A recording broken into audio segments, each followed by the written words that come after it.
ये दास्तान यूपी की उस सियासत की है जहां जुबान एक हथियार बन जाती है और एक बयान किसी पूरे साम्राज्य को मिट्टी में मिला देता है। ये कहानी है उस शख्स की जिसने खुले मन से एक अदाकारा के अंडरवियर का रंग तक बयां कर दिया था और ये कहकर पूरी सियासत का सिर नीचा कर दिया कि जया प्रदा खाकी रंग का अंडरवियर पहनती हैं। लेकिन सवाल सिर्फ इतना नहीं, सवाल ये है कि ये बदजुबानी आखिर किस घमंड की निशानी थी और इसका अंजाम क्या हुआ, क्योंकि ये वही मोड़ था जहां से आजम खान की सियासत की उल्टी गिनती शुरू हो चुकी थी और फिर मैदान में उतरता है एक दूसरा नाम, योगी आदित्यनाथ।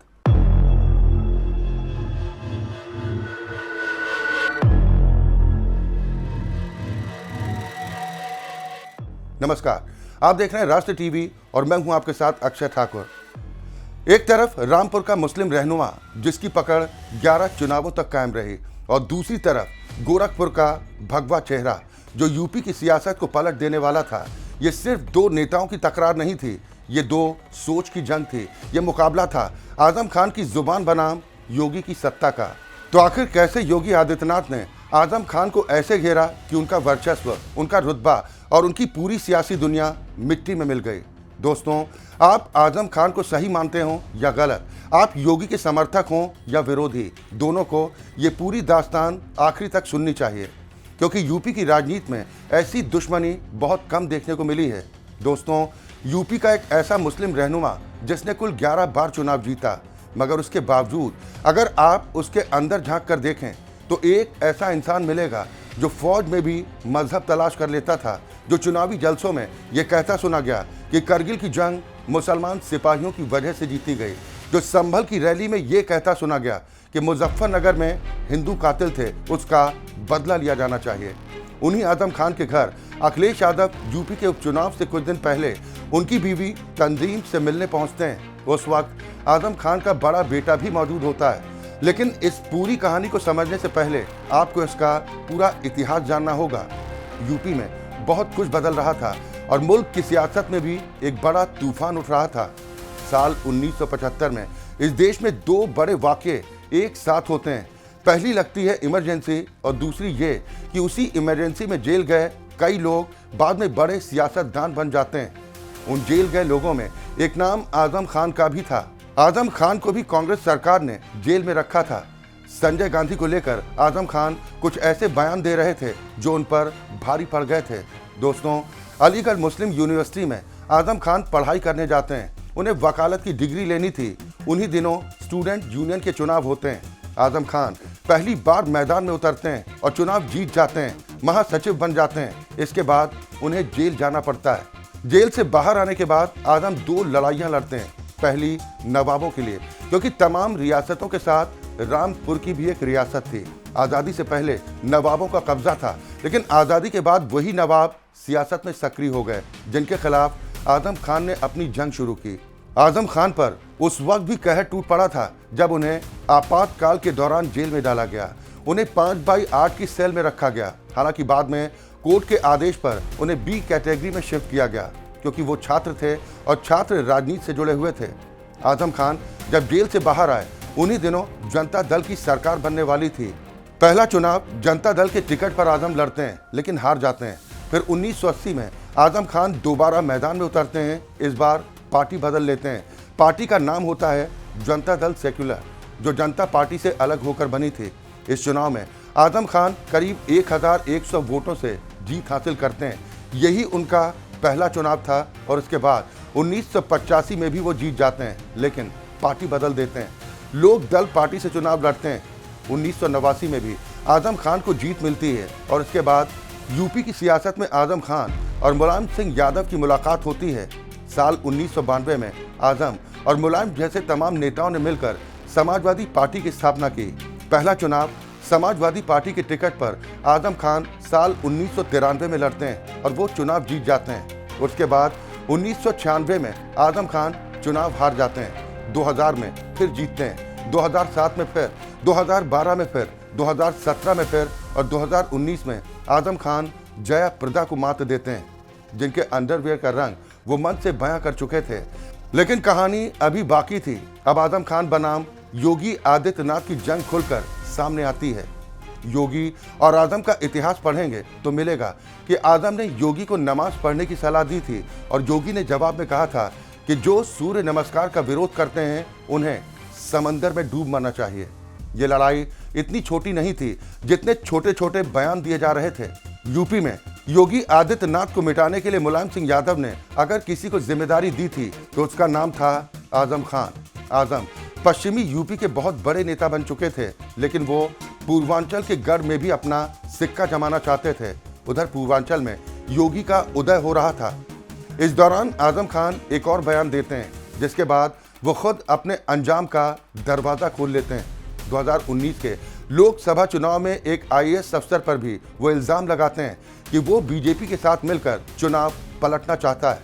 आजम खान नरेंद्र मोदी पर निजी हमला करते हुए कहते हैं कि जिस शख्स के साथ उसकी बीवी न रहे उसके साथ देश कैसे रह सकता है, और यहीं से कहानी में बड़ा मोड़ आता है। बीजेपी जया प्रदा को आजम खान के खिलाफ चुनावी मैदान में उतार देती है।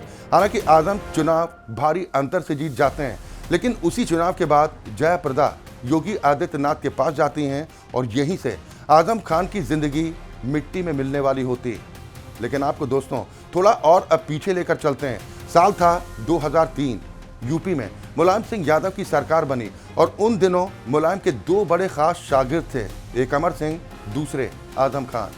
2004 में आजम की ही सीट से यानी रामपुर से जया प्रदा को चुनाव लड़ाने का सिलसिला शुरू होता है। इसकी पैरवी करते हैं अमर सिंह। मुलायम सिंह यादव को समझाते हैं कि मुस्लिम बाहुल्य सीट है, वहां से किसी ऐसे चेहरे को उतारिए जो आपकी छवि को बदले, क्योंकि उन दिनों मुलायम पर आरोप लग चुके थे कि वो मुल्ला मुलायम हैं, राम मंदिर के खिलाफ हैं, कार सेवकों पर गोली चलवाने के इल्जाम लग चुके थे। 2004 में जब जया प्रदा रामपुर पहुंची तो उन्होंने आजम खान को भाई कहा, लेकिन कहानी आगे बढ़ती चली गई। 2009 के चुनाव में आजम खान खुद लोकसभा लड़ना चाहते थे, लेकिन मुलायम सिंह यादव ने किसी भी सूरत में जया प्रदा को ही मैदान में भेज दिया। अब जो नेता एक दूसरे को भाई बहन कहते थे, उनके बीच सियासी दुश्मनी बढ़ने लगी। जया प्रदा का खुलकर विरोध आजम खान करने लगे। उन्हीं दिनों आजम की तमाम बातों को लेकर समाजवादी पार्टी में भी दरार गहरी होने लगी। मुलायम और आजम खान के बीच दूरियां बढ़ गईं। आप जानकर हैरान होंगे कि यही आजम खान कभी ये तक कह चुके थे कि रामपुर का विकास किसी मुलायम ने नहीं बल्कि आजम ने किया है। वक्त आगे बढ़ा, जया प्रदा चुनाव जीत गईं आजम के विरोध के बावजूद। इससे समाजवादी पार्टी में आजम खान का कद कम होने लगा, मगर कहानी अभी पलटने वाली थी। योगी आदित्यनाथ उस वक्त तक यूपी में उस तरह की एंट्री नहीं ले पाए थे जैसी बाद में हुई। आजम खान 2012 में फिर चुनाव जीत जाते हैं। अखिलेश यादव की सरकार बनती है और आजम सबसे उम्र दराज मंत्रियों में शामिल हो जाते हैं। अखिलेश उन्हें चचा कहते थे और सरकार में उनका दबदबा इतना था कि कई फैसलों में अखिलेश से ज्यादा दबाव आजम खान का माना जाता था। इसी रिश्ते को समझने के लिए आपको 2003 की एक और घटना जरूर जाननी चाहिए। जब मुलायम मुख्यमंत्री बने तो जौहर यूनिवर्सिटी की नींव रखी गई। इसका नाम रखा गया मोहम्मद अली जौहर यूनिवर्सिटी। उस पत्रकार के नाम पर जो कांग्रेस अध्यक्ष भी रहे, अंग्रेजों के खिलाफ लड़े, जिनका मशहूर बयान था, या आज़ादी दे दो या 2 गज जमीन दे दो ताकि हम कब्र बना सकें। आजम खान इसी यूनिवर्सिटी के सहारे खुद को मुसलमानों का मसीहा बनाने लगे। अखिलेश सरकार में भी यूनिवर्सिटी के लिए भारी भरकम फंड निकला और आजम लगातार पश्चिमी यूपी में अपनी पकड़ को मजबूत करते रहे।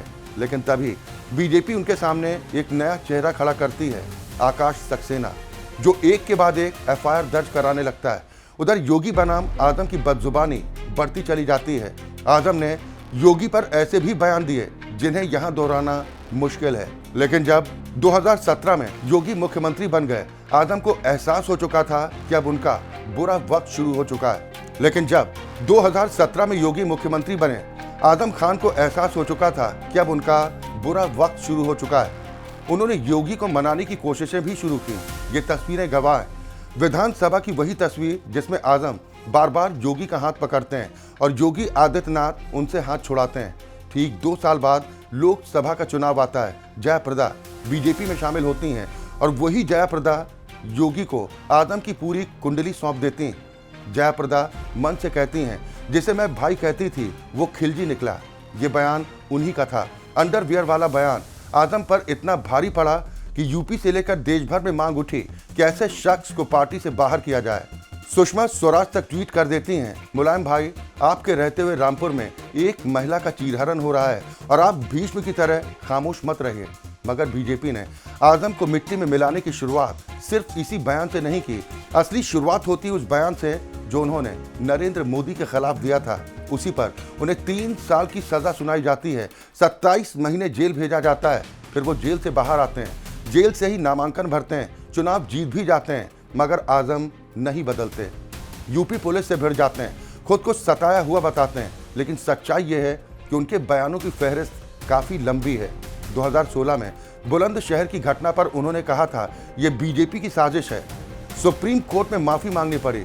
संभल की रैली में उन्होंने हिंदुओं को काफिर और कातिल कहा, बदला लेने की बात की। जया प्रदा पर उन्होंने कहा था, इस जिस्म को हमने किसी को छूने नहीं दिया, इसका मतलब हर कोई समझ सकता है। और फिर वो दिन आया जब योगी आदित्यनाथ ने उन्हें पूरी तरह घेर लिया। एक साथ 84 मुकदमे दर्ज हुए, बकरी चोरी, किताब चोरी, छोटे बड़े आरोप, लेकिन सबसे संगीन मुकदमा था जमीन कब्जा कर यूनिवर्सिटी बनाने का। आज यूनिवर्सिटी की 70% जमीन योगी सरकार के पास है। आजम का बेटा अब्दुल्ला हरदोई जेल में है, आजम खुद सीतापुर जेल में है, बीवी तंजीम जमानत पर बाहर हैं। अब ना आजम का नाम बचा न वर्चस्व, रामपुर बदल चुका है, लेकिन आजम की बदजुबानी आज भी इंटरनेट पर मौजूद है।